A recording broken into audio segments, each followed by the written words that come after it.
ನಿಮ್ಮ ಮಾತು ಕೇಳ್ತಾರ ಇಲ್ಲಿನ ಪೊಲೀಸರು? ಇಲ್ಲ ನಾನು ಸರ್ ಏನದಂದ್ರೆ ನಾನು ಪೊಲೀಸರಿಗೆ ಅವ್ರದೇ ಆದಂತ ಕೆಲಸ ಮಾಡಕ್ ಅವಕಾಶ ಕೊಡ್ತೀನಿ. ನನ್ನ ಮಾತೇ ಕೇಳ್ಬೇಕಂತ ನಾನು ಯಾವತ್ತೂ ಅಂದಿಲ್ಲ.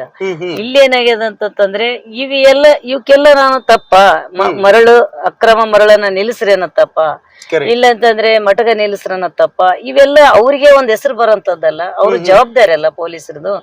ಈಗ ನಾನು ಇವೆಲ್ಲ ಕಡಿವಾಣ ಹಾಕ್ರೆ ಅಂದ್ರೆ ಇವ್ರ್ಯಾಕ ಈ ತರ ಕೇಸ್ ಬುಕ್ ಮಾಡ್ತಾರ ನನ್ನ ಮೇಲೆ? ಇದ್ರ ಉದ್ದೇಶ ಏನು? ಇವ್ರಿಗೆ ಇಷ್ಟ ನಾ ಕೆಲ್ಸಗಳಾಗೋದು ಅಂತ ನಂದು. ನನ್ಗ ಕೇಳೋದಿಲ್ಲ ಕೇಳ್ತಾರ ಅನ್ನೋದಕ್ಕಿಲ್ಲ, ನಾನು ನನ್ನ ಜವಾಬ್ದಾರಿ ಏನದ ನಾನು ಮಾಡ್ತೀನಿ, ಕೇಳಲೇಬೇಕು ಅವ್ರು. ಅವ್ರಿಗೆ ನನಗೆಷ್ಟು ಜವಾಬ್ದಾರಿ ಅದ ಅವ್ರಿಗೆ ಅಷ್ಟು ಜವಾಬ್ದಾರಿ ಅದ, ಅವ್ರು ಮಾಡ್ಲೇಬೇಕು.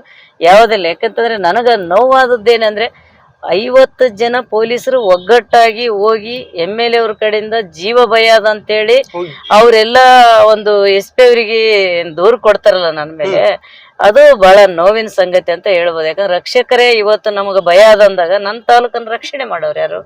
ನನ್ನ ರಕ್ಷಣೆ ಮಾಡೋರು ಯಾರು? ಈಗ ಯಾಕಂದ್ರೆ ನನ್ನ ಮನೆ ಇರೋದೇ ಪೊಲೀಸ್ ಕ್ವಾರ್ಟರ್ಸ್ದಲ್ಲಿ, ಅದೇ ಪೊಲೀಸ್ ಕಾಲೋನಿಯಲ್ಲಿ ನನ್ನ ಮನೆ ಇರೋದು. ನೀರು ಆಗ್ಲಿ ಚಿಕ್ಕ ಮಕ್ಕಳು ನನ್ನ ಕಾಂಪೌಂಡ್ನಾಗೆ ಆಡಿ ಬೆಳೆದವ್ರು ಅದಾರ ಎಷ್ಟೋ ಜನ ಮಕ್ಕಳು. ಆದ್ರೆ ಅವರು ನನ್ನ ಟಾರ್ಗೆಟ್ ಮಾಡಿ ಪೊಲೀಸರು ಜೀವ ಭಯ ಅದಂತ ಯಾವ ರೀತಿ ಜೀವ ಭಯ ಅದನ ಅಂತ ಕಾನೂನು ತನಿಖೆ ಆಗ್ಬೇಕು ಅನ್ನಂಥದ್ದು ನಂದು. ಆದ್ರೆ ಇದನ್ನ ನಾನು ಯಾವತ್ತೂ ದೊಡ್ಡದು ಮಾಡಕ್ ಹೋಗಲ್ಲ. ಯಾಕಂತಂದ್ರೆ ಇರ್ಲಿ, ಅವ್ರಿಗೆ ಏನ್ ಅನ್ಸದ ಗೊತ್ತಿಲ್ಲ, ಸತ್ಯಾಂಶ ಹೊರಗ್ ಬರ್ಲಿ ಅಂತ ಕಾಯ್ತು. ಬಟ್ ಹೆಣ್ಮಕ್ಳು ಪ್ರೆಷರ್ನ ಹೇಗ್ ತಡ್ಕತೀರಿ ನೀವು ಇದೆಲ್ಲ ಅಂತ?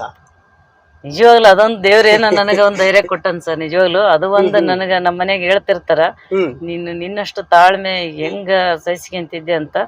ಆದ್ರೆ ನಂದೇನಂದ್ರೆ ನಮ್ಮ ಮೇಲೆ ಒಂದು ಅಭಿಮಾನಿ ಇರೋರು ಏನಾದ್ರು ಒಂದೆರಡು ಮಾತಾಡಿದ್ರೆ ಅವ್ರಿಗೆ ಸತ್ಯಾಂಶ ಗೊತ್ತಾದಾಗ ಅವರಿಗೆ ಗೊತ್ತಾಗ್ತದ. ನಾನು ಪ್ರತ್ಯುತ್ತರ ಕೊಡೋದ್ರಿಂದ ಲಾಭ ಇಲ್ಲ ಅಂತೇಳಿ ನಾನು ಆದಷ್ಟು ಸಹಿಸ್ಕೋದು ನಾನು ರೂಢಿ.